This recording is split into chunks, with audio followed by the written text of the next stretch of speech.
So, nandito kami ngayon guys sa Sanctuary, no? Kasama ko ulit pati sila MM tsaka si Pet tsaka yung si Mar LS Vlog. Upat! Dito ko sa bitso. Akong gibay bats. Sunod pa ni. Sunod pa ni dito 30 minutes. After 30 minutes kamo hagayon. Asa kami nasunod nila. So after 1 hour pa. Okay ra. Okay ra. Sa may sunod nato ang gusto dapat ano eh. Balik ta dito boardwork. Wato na to ni. Oh, relax sa tapon. Relax ta. Na ito na taron dito. Sige, sige. 30, sige. Relax sa diri tay. Salamat dito. Diri tay. Bird. Oh, ay nato mo yung mga wala na. Sa taas tambay sa ta diri. Relax sa tapon. So makikita natin dito guys yung mga sari-sari na mga ibon, no? Sanctuary birds kasi ito. Pupunta tayo sa dulo. Sa dami kasi ng pumupunta rito, ang ginawa ng management by bats. So maya-maya pa kami ng konti. Pahinga muna kami guys dahil nagbabike din kami galing. Dito muna kami sa may upuan. Pakaway-kaway pre pag may time. Pahinga muna ng konti guys. Si Marilo wala na. May storage guys. Okay pa rin.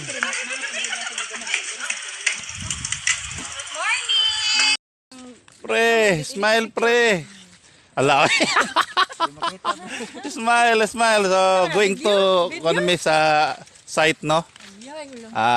Titingnan natin kung ano na. Makikita ba namin yung katulad nito? Yan. Mayroon din dito nakikita na nga pero picture pa lang ano. Makita dito, marami talagang kahoy din. Labaw pa 39 na lang iya ha. So 30 minutes lang yung ano namin dito guys. Kasi salitan kasi nangyari dito. Marami kasing taong nag-visit din. Kaya okay na rin, no? Mahaba na rin yung 30 minutes.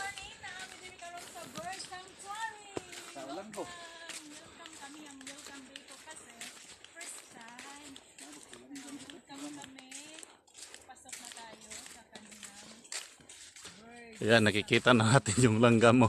Yung ibon. Langgam. Ano, mga signage ang mga langgam. Tagalog, Unique Bisaya. Kalimtan mansahin guys. Okay na guys. At least nakabisit tayo sa place, no? Nice kayo. Wala talaga yung ano natin. Yan tingnan mo yung kahoy. So.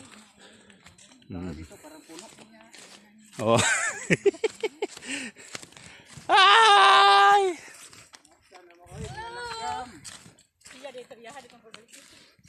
Wadi ko ndiri pre.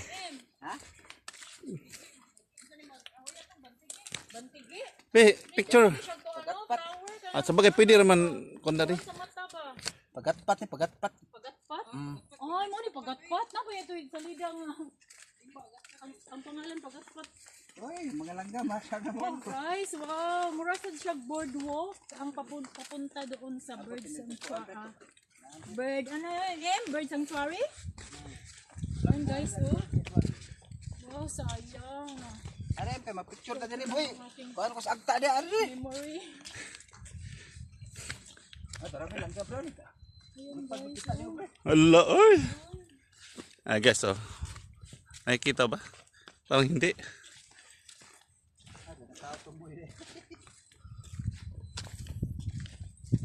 So, dito guys, kailangan siguro mayroon kang dalang telescope para makikita mo yung iba-ibang klase ng ibon, no?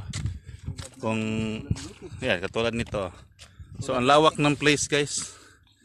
Ang lawak, tsaka medyo malayo din. So, talagang matitirahan talaga ng mga ibon dito.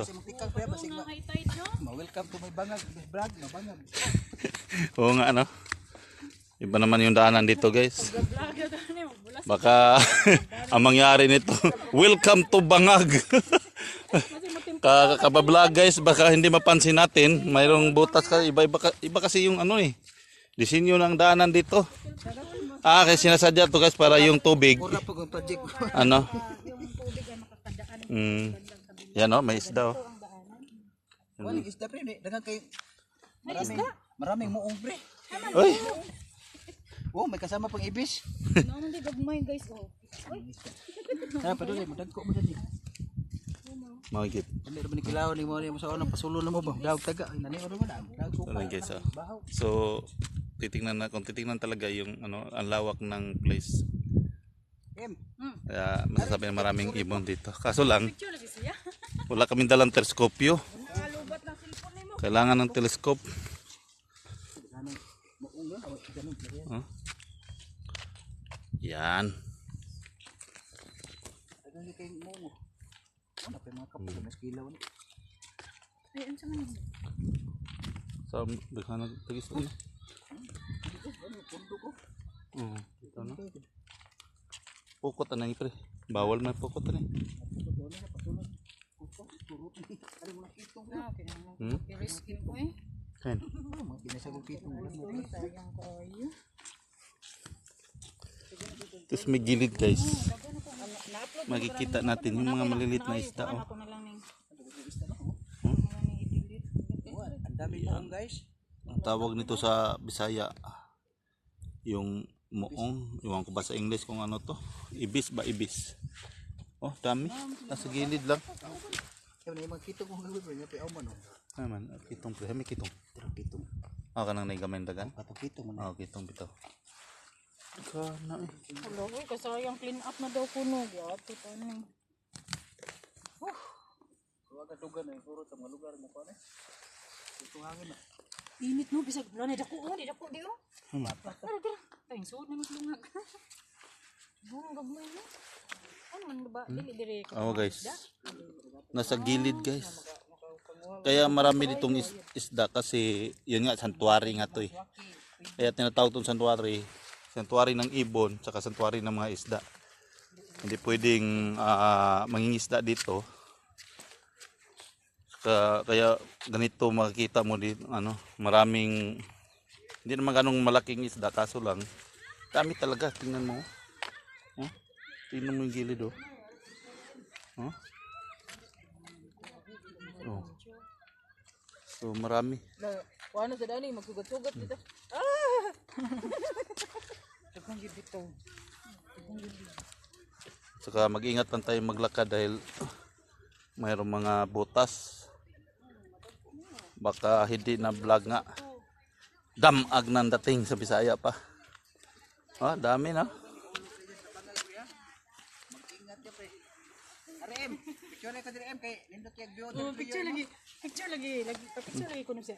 Mga kitong, mayroong takuan na sa kitong eh. So, oh, na kitong oh. Oh, yan, kitong. Daghang kay kitong. Oh, dapat Yan, mga guys. auman pre. Auman din. Paslon, bawal pasol dire. Dili man kasi nilang kakitan. Dili ba sa dikit ita? Tikan magyuka kay mo kuan kay suga. So, stop muna tayo dito dahil medyo relax muna. Konti, total 30 minutes naman yung bigay. Pwede kay kanang kuan magsugat dito. Yan, yung iba meron din. Bitaw no. Kay traffic. Pangpole. O may pintan. Pero man. Yes, so, isda guys. So, maraming isda dito dahil sanctuary. Yan, no? At least nabusog. Yeah. Kuan sa murag karon ba nakarelax gamay ba?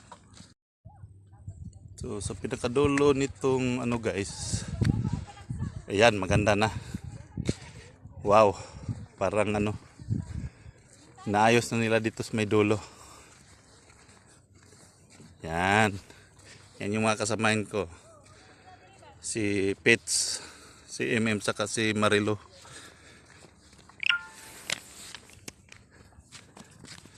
Ay, kamay-kamay.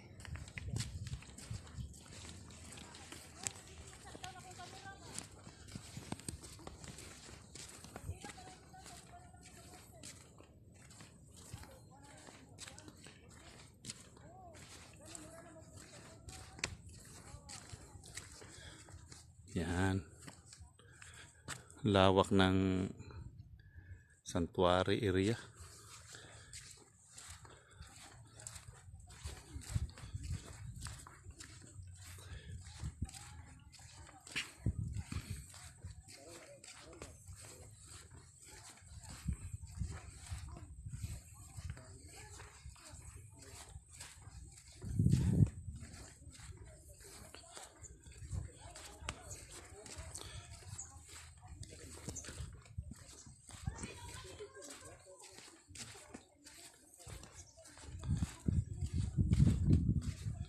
So, gandang tingnan dito guys sa Santa Rosa, sa Olanggo nga. Pero kung titingnan mo dito sa may harap mismo, ang kapal ng ano, mga kahoy. You know? So, doon banda, yan yung naanuhan sa video ko, yung nakikita nyo sa video ko. Yan, marami diyang mga ibon. Iba-ibang klaseng ibon. Ayun, dito na kami sa pinakadulo ng ano. Mayroong telescope dito.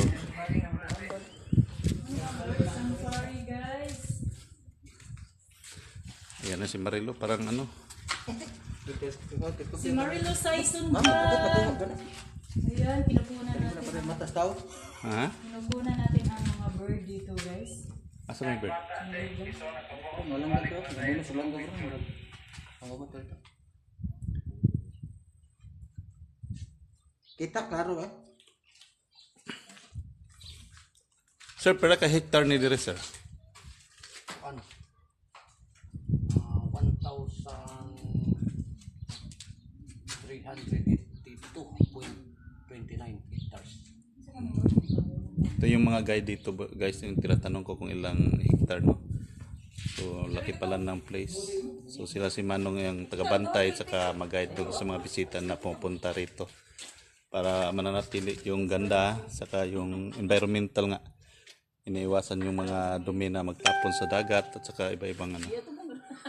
So titingin tayo sa telescope guys. Di pa tapos. Ito si Marilo. Yan no. Marilo Saison Vlog. Yan. Picture. Hindi mo guna ako makuha kung nakita ang langgam ko. Sa akong mata, makita. Makita siya klaro ra. Oo, maklaro sa Lili, ako na lang ngayon sa liho ka. Makita, pero kung nari, ito, di akong dito nagtapok ay. Ganina dagan kayo ni pagulas go. Yan no. May ibon guys, isa lang. Karon kung andun karang layo ang langgam min kay hulas, dagol hulas. Basta kunas. Kapag lutawid palarga guys, Ang langgam layo tayo.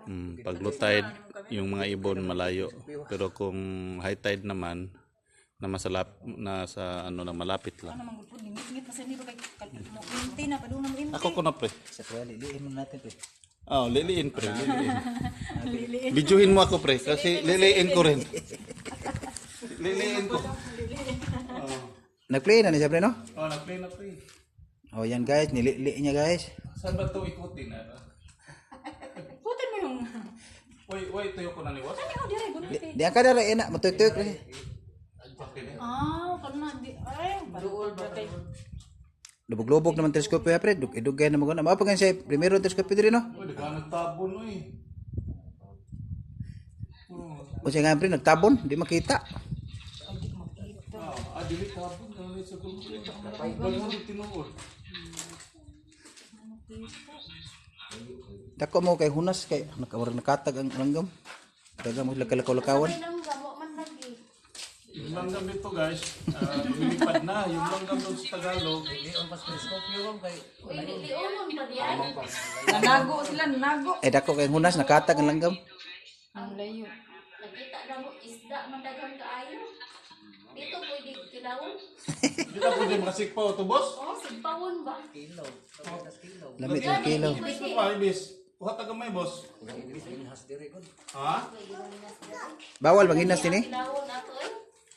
Dili gamito lang nato ang telescope para makita ang langgam kay nagpalayo ang mga langgam karon guys kay low tide kaya silipin. Sisilip lang sa telescope para makita Yan na pre. ang birds doon sa malayo. Kailangan dako mo kayo. Meron naman doon sa malayo.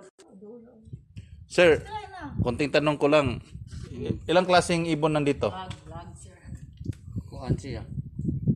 48 ka klaseng langgam. 48. Pero sa estimate dire pila ka jud ka daghang langgam kanang inyong mga estimate jud. Amo ang bird counting mo 30,000 plus. Ang langgam dire 30,000 plus daghan yung langgam dito. So 30,000 dami no. Sa among bird counting. So nagsimula to anong taon sir? 1996. So medyo ano pa 1996 nag-open ang hanggang bird sanctuary. ngayon ano. Oh.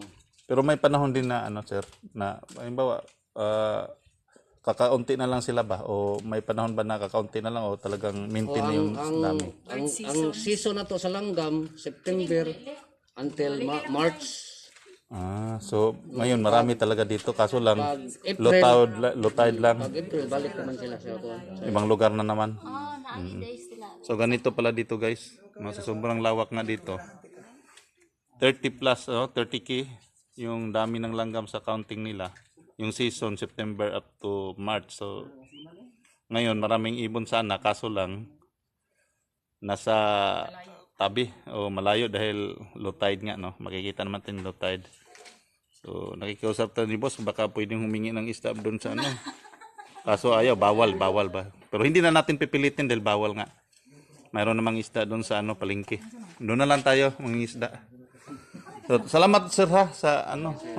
Interview kaunti lang ba. Ano man naman natin to. Para at least mayroon din tayong knowledge yung mga kasamahan natin. Saka ano. Guys, tingnan mo. Ang lawak.